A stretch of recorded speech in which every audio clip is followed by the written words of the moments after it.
PLT Wali Kota Makassar Syamsur Rizal kembali melantik 81 pejabat eselon 2, 3, dan 4 di pemerintah Kota Makassar. Pelantikan tersebut merujuk instruksi Mendagri dalam mengisi 274 jabatan lowong di tataran pemerintah Kota Makassar, di mana 2 pejabat eselon 2 dan 3 tersebut, yakni Jamaing sebagai Kaban Kesbangpol eselon 2 dan Andi Sadli sebagai Kabak Keuangan di DPRD Makassar eselon 3.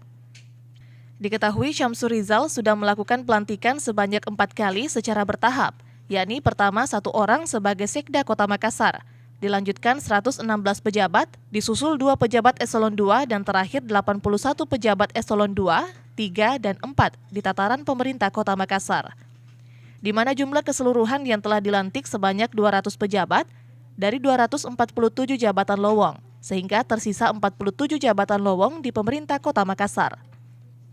Sementara dalam kesempatannya, Syamsur Rizal mengaku meski pelantikan jabatan merupakan hal wajib dilakukan dalam pemerintahan, khusus bagi jabatan lowong, namun pelantikan 81 pejabat eselon 2, 3, dan 4 pada Senin 21 Mei 2018 yang berlangsung di Rujak Wali Kota Makassar merupakan pelantikan terakhir yang dilakukan di masa jabatannya sebagai PLT Wali Kota Makassar. Alhamdulillah sehari ini masih ada katanya, masih ada 7 atau 8 lah yang kosong. Ada lah. Dan tidak sempat kemarin terlapor.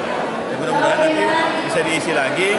Yang pasti adalah saya bilang, dua sisi. Masyarakat berhak untuk mendapatkan pelayanan terbaik dari orang yang terbaik di ASN, dan sebaliknya aparatur sipil negara juga berhak untuk mendapatkan jenjang karir dan pembinaan.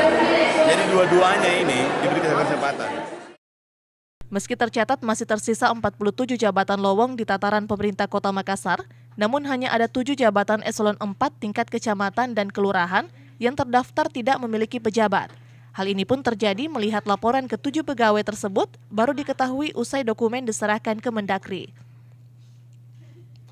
Musdalifah Lestari Rauf, Fajar TV dan Fajar Radio melaporkan.